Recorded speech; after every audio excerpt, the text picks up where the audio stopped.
Story food estate di Indonesia itu sejak zaman Pak Harto sampai dengan Pak Jokowi terakhir itu semua fail, Pak. Persilakan anggota Komisi 4 DPR RI untuk menyampaikan pertanyaan dan tanggapannya. Dimulai dari fraksi PDI Perjuangan, Prof. Rohmin. Assalamualaikum warahmatullahi wabarakatuh.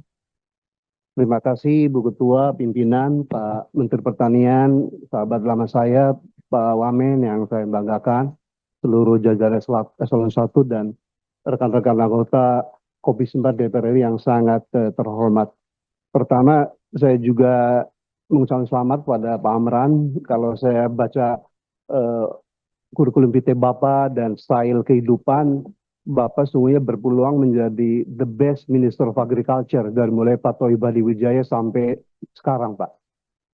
Nah, cuman seperti Allah katakan manusia kan nggak ada yang sempurna gitu. Jadi saya izinkan dari fraksi PD Perjuangan mungkin melengkapi kesempurnaan Bapak.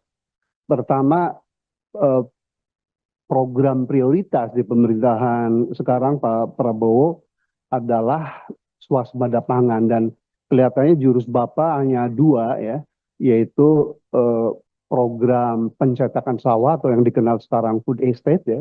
Yang kemudian adalah kedua itu optimalisasi existing lahan-lahan pertanian. Yang ingin saya tanyakan kepada Bapak ya, Bapak kan lebih tahu dari saya Pak, bahwa histori food estate di Indonesia itu sejak zaman Pak Harto sampai dengan Pak Jokowi terakhir itu semua fail Pak, gagal.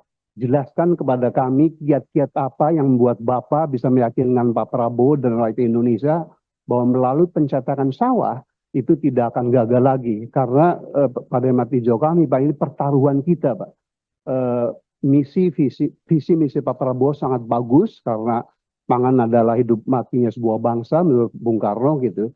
Jadi once ini gagal, sektor kita akan susah Pak untuk bounce back, untuk meyakinkan lagi Menteri Keuangan, Presiden berikutnya. Dan petani kita jadi tolong jelaskan ya supaya tidak gagal, karena saya kebetulan ketua AMDAL di 1 hektar Kalimantan Tengah Pak, contohnya menurut IPB waktu itu lahan yang sesuai itu hanya 100.000 hektar Pak, berdasarkan kedalaman gambut 1 meter.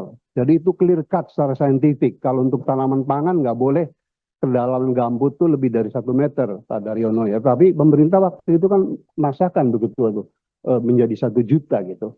Nah saya selaku sahabat Bapak nggak boleh lagi tuh Pak memasakkan sulit lokasi taman pangan itu tidak sesuai dengan suitability land-nya gitu ya. Itu satu faktor. Kedua, kelihatannya on farm-nya pun kedodoran Pak gitu ya.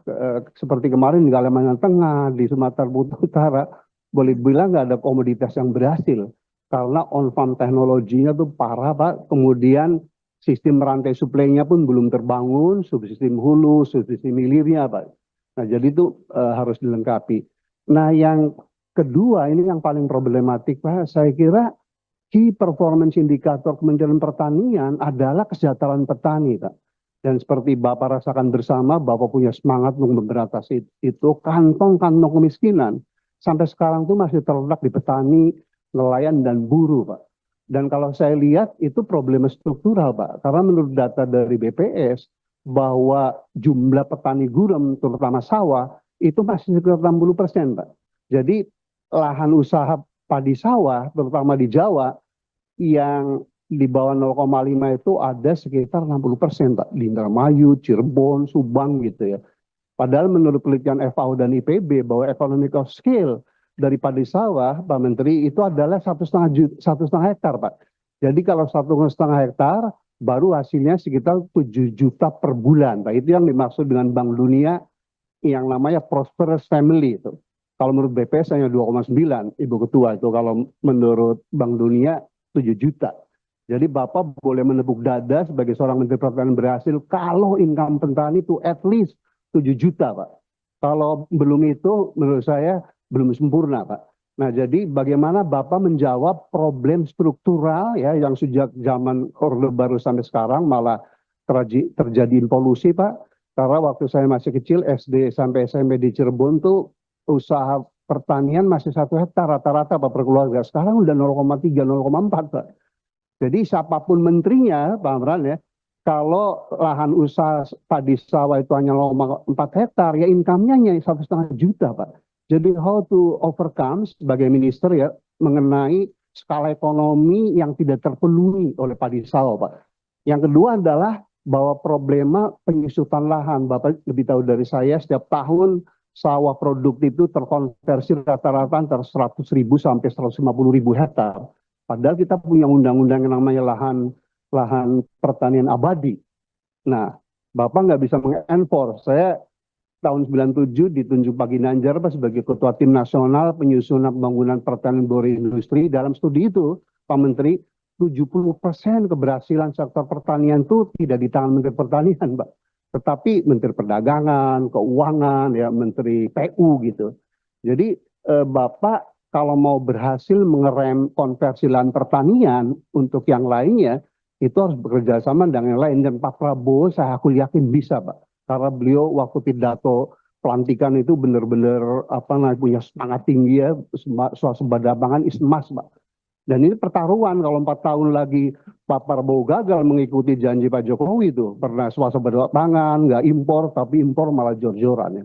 Ketiga, Pak Menteri, memang kasus impor, Pak, studi saya mengatakan bahwa 80% faktor impor adalah mafia pangan itu. Karena ingin fee-nya itu kan minimal 1.000 atau 2.000 per kilogram gitu ya. Jadi Bapak sebagai orang soleh harus tegar, Pak, bahwa hidup itu bukan hanya di dunia tapi akhirat ya. Kalau Bapak ikut-ikutan di mafia impor ya petani akan sengsara terus gitu, Pak ya. Dan kemudian terakhir adalah bahwa akses petani terhadap kredit, Pak. Ya kan, memang sejak 2010-an sudah ada yang namanya KUR, Pak. Tetapi persyaratan 5C itu, Pak Menteri, itu masih diterapkan gitu. Jadi petani, nelayan itu masih terjerat ke tengkulak, Pak. Jadi pertanyaan kedua adalah bagaimana Bapak selaku seorang jenderal di Kementerian Pertanian mengatasi problem-problem struktural tadi, Pak. Mulai skala ekonomi, kemudian konversi lahan ke non pertanian ugal-ugalan, mafia impor dan seterusnya. Ibu Ketua, Pak Menteri dan hadirin, kalau saya boleh usulkan, Mbak, enough is enough, Pak Mas Jaili ya. Jadi untuk menyikapi impor itu, kalau saya boleh usulkan, Ibu Ketua, itu ada 3 klaster komoditi, Pak Menteri. Klaster pertama adalah kalau secara faktual, memang komoditas itu produksinya, Pak Menteri, udah lebih besar daripada kebutuhan nasionalnya. Nah kalau ada mafia, Pak Wamendo, demo kemudian ditumpuk, jadi harga naik ya, itu nggak boleh impor. Tetapi memang syarat pertamanya adalah satunya data, Pak. Saya ngikuti Bapak waktu itu bertemu dengan Pak Enggar ya, Bapak klaim produksi beras sudah cukup, Menteri Perdagangan bilang nggak cukup. Bapak yang kalah, impor gitu. Itu nggak boleh terjadi lagi, Pak. Komisi 4 100% akan membackup Bapak. Kalau memang betul-betul produksi itu lebih besar daripada si demand-nya, Pak. Enough is enough. Jadi contoh beras, kemudian jagung ya. Harusnya kedelai pun dengan varietas yang ditemukan oleh Profesor Alizum, oleh Saudara Hazriel di IPB, Pak. Harusnya kita mampu, Pak, untuk swasembada kedelai kalau kita bisa memberantas mafia itu. Kedua adalah klaster komoditas, Pak Menteri, Pak Wamen ya, yang sekarang memang demand-nya atau kebutuhannya lebih besar daripada si produksinya. Tetapi Bapak punya data, Bapak punya teknologi, kalau dengan ekstensifikasi dan intensifikasi itu within 3 tahun misalnya, mampu tuh, produksi itu akan lebih besar daripada si kebutuhannya, Pak. Jadi boleh impor selama 3 tahun itu, tetapi 2, importnya harus benar-benar national interest, jangan pada saat petani atau peternak kita lagi panen raya, kita impor, itu dosanya setengah mati tuh. Yang kedua adalah mulai sekarang Bapak tentukan gitu ya dengan para ahli, mana tuh komoditas yang existing masih defisit, tapi dengan kemampuan teknologi yang Bapak miliki, dengan areal yang masih ada, maka dalam 3 atau 2 tahun, 4 tahun bisa produksi lebih besar, Pak. Kita nggak boleh tidur di situ. Kemudian yang ketiga, Pak Menteri, Pak Wamen, mohon maaf, itu memang ada komoditas yang kebutuhannya tinggi, tetapi secara agroekologi memang kita bisa memproduksi, Pak Dirjen. Contohnya adalah ikan salmon, Pak, tinggi. Kami waktu jadi menteri mencoba di Wamena, Adinda tuh, berhasil secara teknologi, tapi harganya mahal. Kalau itu boleh diimpor, Pak.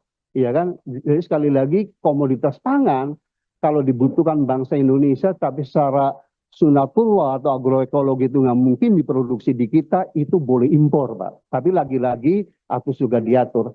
Saya kira dengan tiga skema itu, Pak Menteri, Bapak insya Allah menjadi Menteri Agriculture terbaik, Pak, untuk memberantas mafia pangan, dan PR Bapak itu flagship, Kementerian Bapak, flagshipnya itu adalah di kesejahteraan petani.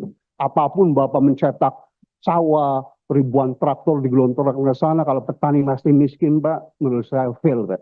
Saya kira itu betul-betul mudah-mudahan ini menjadi masukan yang konkret dan kita tidak jahiliyah lagi. Udahlah kita swada pangan sesuai keinginan Presiden Pak Prabowo dan rakyat Indonesia.